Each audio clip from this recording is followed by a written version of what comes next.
subscribe to James the Sheriff Dixon, you motherfucker. This is Fun Times with the Sheriff, Season 5, Episode 50, big episode. I can't believe I've been doing this for 50 episodes, 5 seasons. I got Vander here on to round us off here on Season 5.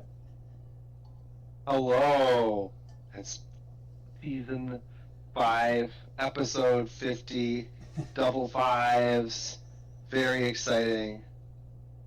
And I am super pumped to talk about some movies. What's been in the in the tape deck of your third eye? So, a show that I just watched recently, I don't know if you've heard of it, it's called Has Been Hotel. That's an animated one, right? Yes, it's on Amazon Prime. Ah, cool. Yeah. What were some top features for you? It's a musical. It's a show about sinners being redeemed from hell, trying to go up into heaven. Interesting. Yep. It's been on my rewatch list for the last few months. I've been rewatching it. It's a bunch of theater people that do it too. So all the songs are top tier if you look it up. All right, very cool. And how has it changed on rewatching for you? What are some things you've noticed? Oh, like I said, the noticing some of the actors, the singing, and picking up earlier story techniques that they laid out throughout the first part of the season. Yeah, stuff like that. That's true. Those theater nerds really do know a good tight arc. I don't really want to spoil it because it's only 8 episodes and it's 20 minutes an episode, so I don't really want to say much on it because it just ended back in February. Oh, right on. We'll have to check it out. But yeah, no. How's it rate for a 1-year-old? Do you think my 1-year-old would like it? No, it's very R-rated. Very crass humor. She's pretty crass. She was picking her nose. She was picking her nose and blowing it at the same time earlier. I will say, for it being an R-rated show, it is drawn to be a Saturday morning cartoon, back in our day, the 90s. It is drawn to be like that. Interesting. Yeah, I think I probably seen it. Oh, looks like it wasn't. But I'll have to check it out. Now I know it's for more grown-ups. Yep. Yeah, it's not something you would show. No. Murder, violence, and all that. Like the Family Guy song. So what do you have on your list if you want to, or do you want me to go first and then you can go? Oh, we could go back and forth. I think one of the more recent one for us, we watched the Mortuary Collection, which is before, but I've never watched it. Yeah, it was on Shudder. It's an anthology movie, but it's got the Kurgan in it. Mr. Krabs. Oh yeah. The old Clancy Brown. Yeah, Clancy Brown. I was about to say. Yeah, Clancy Brown as a spooky, as part of the interstitial story happening. Features Clancy Brown as one of them, as an Undertaker character, and he just nails it. It's delightful. It's campy in all the best ways, and some solid. I like. Sometimes I feel like we end up with anthologies being pretty highly ranked for us because it's easy to forgive a bad sketch or two. Yeah. And so it's up there for us. It's nice that we started a new chart because we reached a number of posters on Canva that was so dense it was no longer loading. So now it's just up there. It's there, and it's with Vamp, which was a weird, very particular type of something like a John.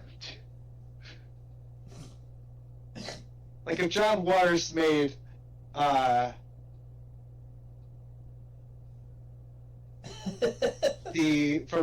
from the Dust Till Dawn. Yeah, I recently watched John Waters at the beginning of the year for the first time, by the way, too. At the beginning of the year, I just watched from Dusk Till Dawn for the first time. I was saying, Oh, really? yeah. That's a good one, man. So how'd that fall for you? How'd that land for you Oh, I liked it. in your movie experience of I the liked year it so far? as like a vampire movie. I liked it. It's John Carpenter, I believe, right? That made that one. Robert Rodriguez, Quentin Tarantino. I was saying the director. I think John Carpenter is the one that made that, right? Yes, Yes. Yeah. Yeah. I liked it. maybe Danny Trejo. John Carpenter's Vampires is definitely a different thing, though. Oh, I know he's made a different like vampire thing. That's on my list to watch. You know, for me, I also watched Rush Hour 2 for the first time at the beginning of the year. For the like all three of them. The Rush Hour with Jackie Chan. Ooh, those are classics. I love Chris Tucker now. Did you have something against Chris Tucker before? No, I didn't know. I've You were heard of just him. like- I've heard of him. I just haven't seen him in anything until I watched Rush Hour. I guess Ruby Rod is in Fifth Element is a very particular character. Yeah, Rush Hour I watched. Let me see.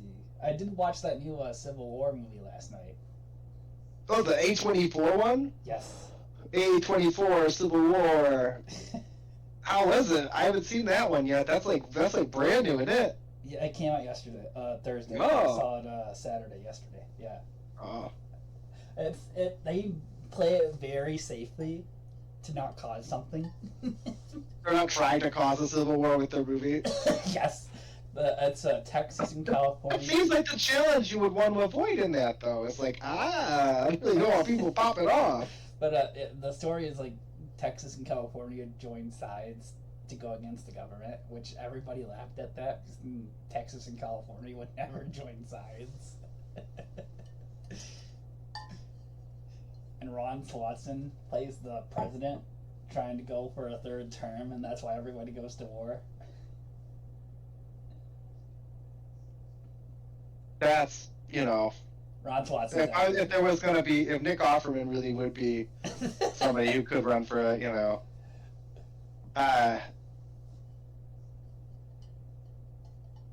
so how do you think it ranks versus Marvel's Civil War?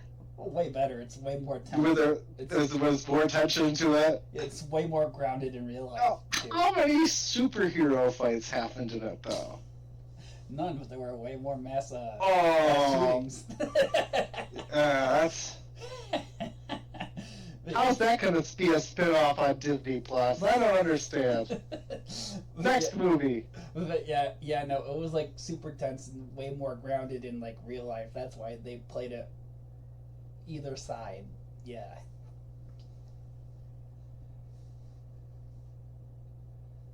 It's like got like a 90% on both sides for Rotten Tomatoes, which I found crazy. What? What is it at? 90% on Rotten Tomatoes for both the critics and the audience. A24 movies are good, though. They haven't yet. There haven't been. There's not been. Oh, I completely agree. Like I have not seen a bad A24 movie. I think. Like last one I saw before this was. I'm trying to think. What was the one that came out before this one last year? Talk to Me was last year's one. And then before that was the one with Toni Collette, the demon one. That's my favorite one of all time. Oh, Hereditary. Yes, that's my favorite one.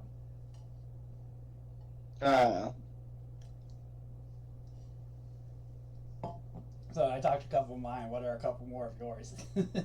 We're talking top A24s here. I don't like. I'm looking. I was double checking on. I saw a Taiwanese movie, Monsters, and solid. It hit us for a C. So like that's basically like the if you like scary movies, it's worth checking out. We're talking about horror movies. I saw a Netflix one called Shake, Rattle, Roll, if you've heard of that one. Shake, Rattle, Roll. I don't think I have. It's an anthology one where there's multiple stories in one. It's on Netflix right now.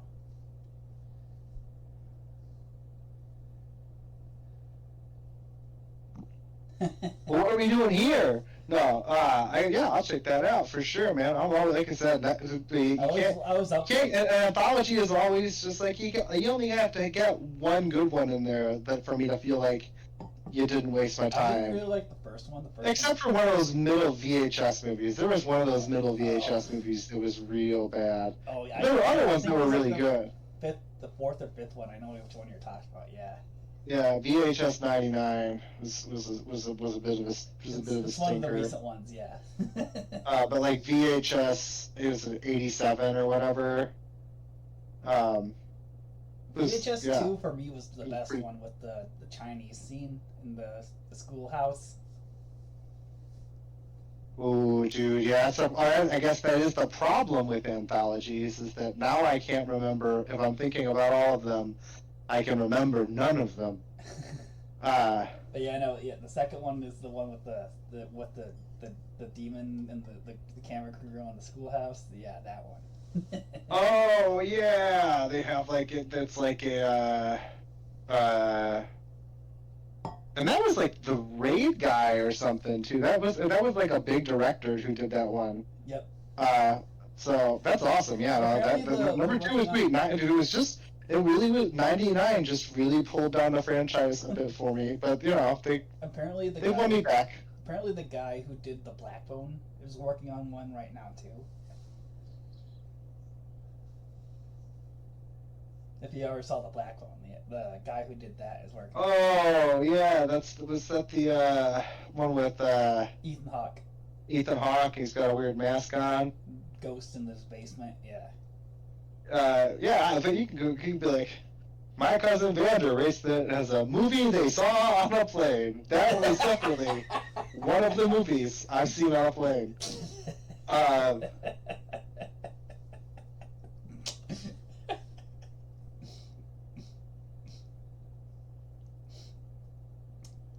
Yeah, go ahead. Oh no, that's I was like that could. This is a solid thriller. It has intensity to it. Not like a Civil War movie would, I would imagine. So if you're gonna make an A24 movie, and you're gonna make a new one, that you're gonna make another A24 movie with the same title as a Marvel movie, which one are you gonna pick? It would probably be one of the TV shows, the animated ones, the Marvel Zombies. I would do a live action Marvel Zombies. Oh, you actually just no, but it's gotta be different. It's it's gotta be not that. So like if you're like, I would make a movie called an A24 movie called Ant-Man, and it's like The Fly, but then he becomes like way more murderous. Or like Iron Man. He just turns into iron, and everything he touches turns to iron. Oh yeah, just like a remake of Tetsuo, and just like there you go. This is a fun. We've come up to see what a lovely game we've invented for the 50th episode. We'll go, wow, that episode 50 was really where it's at. Or we could do like Captain America, but instead of him becoming strong, he doesn't get anything at all. He's just a normal man. Yeah, he's just the perfectly average guy. He's just 5'9", a little bit overweight.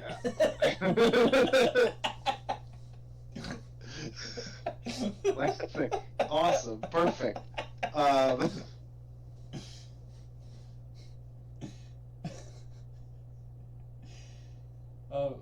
I did see the very last DC movie, Aquaman 2. I saw that one. Without ever seeing the first one, because I only ever seen Aquaman and the Justice League movies with all of them together. I've never seen the live action ones. I've never seen. You've never seen a standalone Jason Momoa? No, I do not care to. Was it hard? Was it hard for you seeing him in that? And then, like, because you were like, wait, why is this not a Fast and the Furious movie? I wish this was a Fast and the Furious movie. No, because it was the exact same plot as the first one, just copied and pasted in the second one, with added different story, and I'm taking out Amber Heard. Like, we've already made this movie, and we know that we can't keep showing They it. only had a guy. Because it's got Amber Heard in it. So, like, Yes. what if we just remade the movie Because they really have without Amber Heard? Randall Park. They have his character throughout the entire movie. Every 15 minutes, he comes on and talks about what happened in the first movie. That's nice. That's just helpful. I wonder if they're gonna roll that out as like an AI assistant thing for the. Oh, I heard that generally. movie was like highly written by like AI. It's just unreasonable That was like 2 hours 15 minutes. to continue to expect art to just be something that should just be industrialized more when we know that industrialization is not a sustainable model for a lot of things.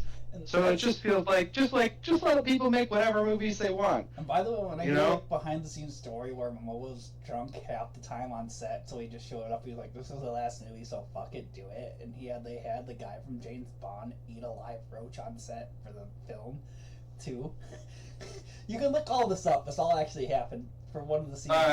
For one of the scenes, they had the guy who played James Bond. Because in the movie, his character doesn't experience human things, and Jason Momoa made a joke about cockroaches, and he eats a cockroach live, and the actor actually does it, and then they. All right, so I'm picturing a lot of Timothy Dalton. I don't think Timothy Dalton's alive. Sean Connery. I don't think Sean Connery's alive. The latest, whoever played the latest. George Lazenby eats cockroaches in this new movie. That's wild. But yeah, hearing the behind the scenes for this last DC movie is wild, because they all know like the DC's in the tanker compared to Marvel, so let's just go wild for this last Do one. whatever they want. They can do whatever they That's what I'm saying. Everyone should just be like,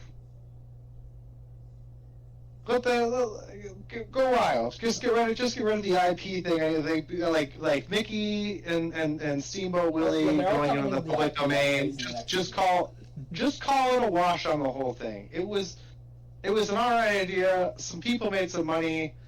Some of those people were the artists who made the things. But a lot of the time, it wasn't the artists or the people who made the movies who made the money. So like, why don't we just let's do like Canada. Lots of grants for artists to make their weird movies. Just Because those are the ones. The grant funded. I mean, I know it's a confirmation bias, but the grant funded like foreign movies that make it into circulation here are always delightful. I know that there are probably other movies that they fund that don't make it out here, but that's good because their governments should not be funding people to try to make movies to appeal to a global market. You should be telling local stories. So like we I talked don't know. about before, like Barbie or Five Nights at Freddy's, those types of movies.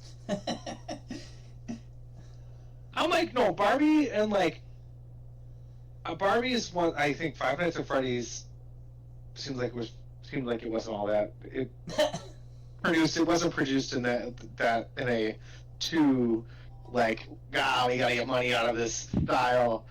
But Barbie had a lot of dancing, and I think that's like, if you're like, what, like, Vander, you're really hard on you're saying that we should all be making movies locally, but what is Hollywood gonna do? And it's like, Hollywood should continue to do things where you need like a lot of people dancing. Like all the infrastructure there to make movies where you have lots of people dancing, posse and jazz hands, and like that's beautiful and wonderful, and it should continue to be that thing. And like, I don't think we should expect independent filmmakers to have such large dance numbers. But like, you go and you make some good indie films, and then you get trusted with more dancers. I think that's what the site that we're on right now is for, YouTube. Yeah, I think there are some good dance numbers on YouTube. Yeah, not as many as TikTok, but you can't, Well, TikTok's not their banned, I hear. You gotta pick a platform, and if you gotta pick a platform, you might as well pick one that's probably not gonna get banned. Speaking of which, I'm almost to 100K, I should say. Not just a big episode, I'm like 3,000 subs away from 100K now. Well, yeah, now you're gonna get again the Vander Gag bump. Just that quick thing up there to 100K. 96,000. Smash that like and subscribe button, people. Help get to 100K, or maybe now we're up to a bunch of have to go back and edit this thing to whatever your next goal is. You got it. Just continuing to do things, building your audience and your voice and all of that, whatever. Yep. But you should be government funded, Just think it's great they can sell some advertisement, but you should just get a grant. Someone should just come up to you and just say, here you go. That's why I'm going to college and getting a degree in film. That's true. And starting in May, literally right when this gets posted in May 1st, that exact week, I'm starting my film career. Oh, that's beautiful. I love it.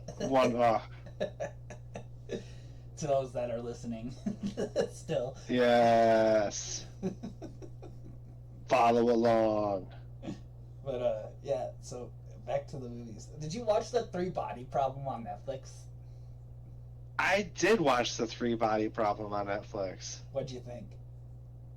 I did not have a 3 body problem with it. I was like, I've read a lot of cyberpunk books, and so it's really cool to see VR, cyberpunk, cool technology things executed in such a really flawless way. Like, cause I remember Lawnmower Man. I don't know if you've seen Lawnmower Man, but if you're ever looking for a reference point on like something that's really up there on some not great CG trying to really represent something that like is much easier to describe in the written word, and so it's cool to see it executed on that level, and it was very much, it just continued to just be a contemporary science fiction novel for me. It was like, this is good, it is well executed, it is an insight from someone that's got a good it's a good, you've got your good humanity tied in, like you've got your running thing of illness and death and change and growth and all those kind of just classic human things, and then you got your fun, here's some science and technology, and it's like, that's great, good, you've achieved, that's a science fiction thing. The problem was that it was written by the guys who did the Game of Thrones.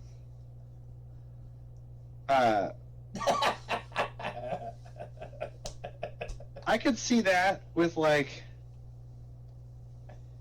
all the actors being the same, and well, it was written by the vibe is very, there's definitely a, that was the big problem people were worried about for the Netflix adaptation, was that it was written by the guys who fucked up the last couple of seasons of Game of Thrones.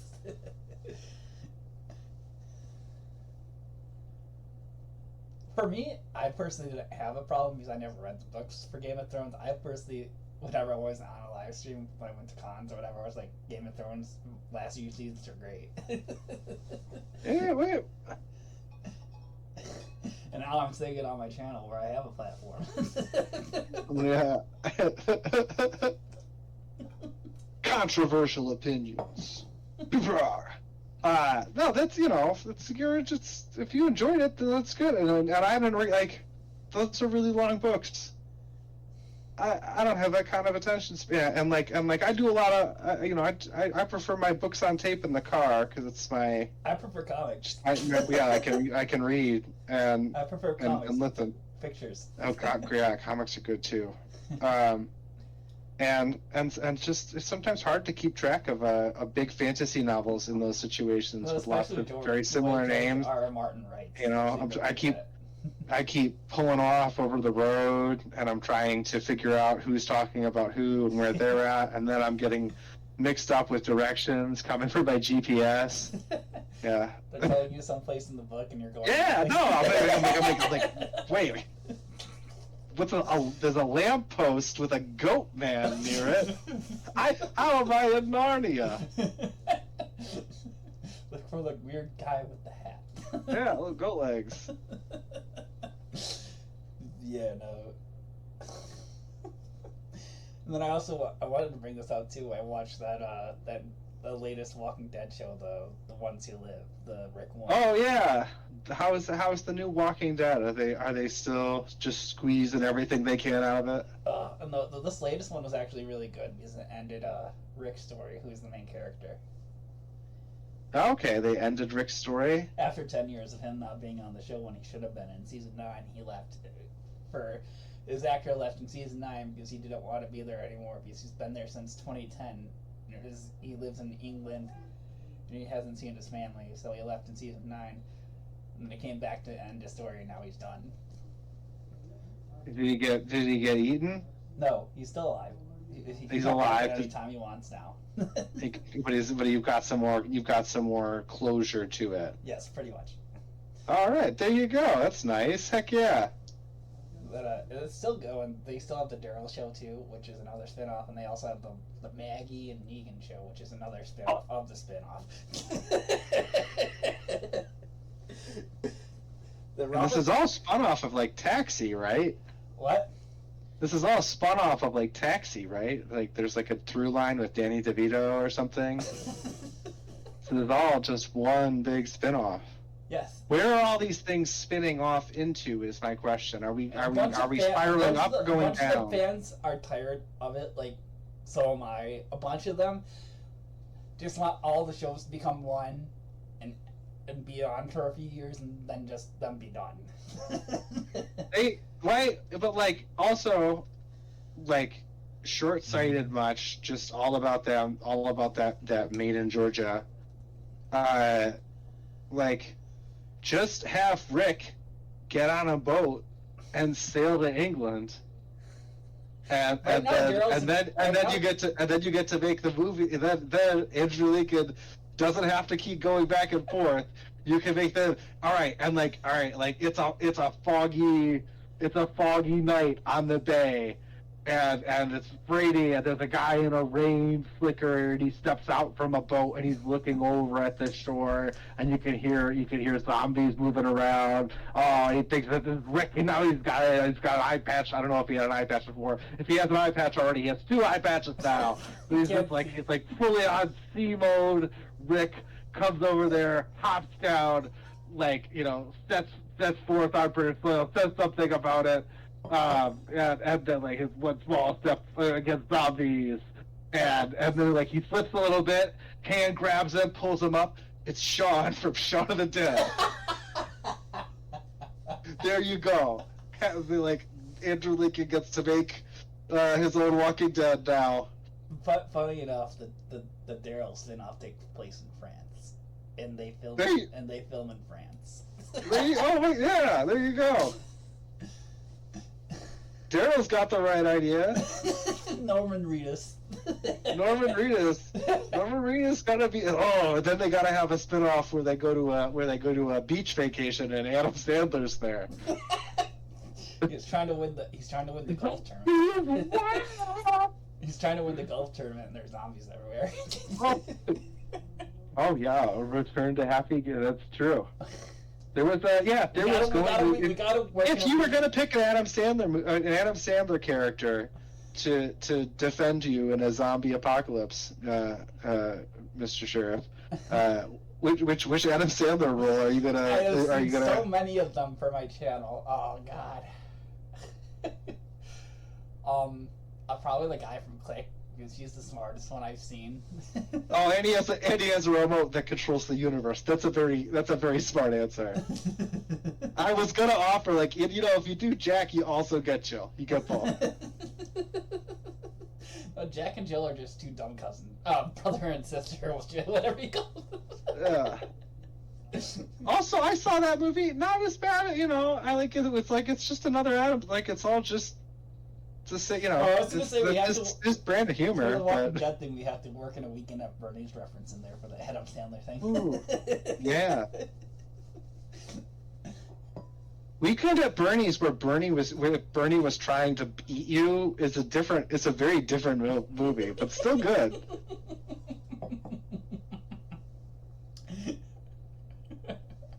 Weekend at Zombernie.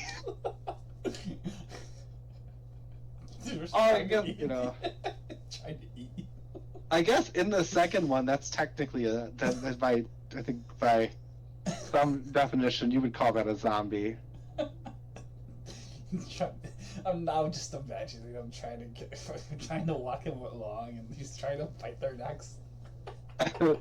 Hey guys, no, we're just trying to. I can't remember what they were trying to do in that. Get some funding for our lacrosse team. I don't know. All right, well, I think I went over everything. Is there anything more? We're actually 30 minutes over, 10 minutes over. Oh, there we go. Well, a delightful episode. We talked about we made our own spin-off. Oh yeah, when you can just go back through and look at your little Audacity or your little editor thing and see where we just blank silence while I was staring off into space. But yeah, good talking with you guys. Yeah. So, any final words you want to say For for episode 50?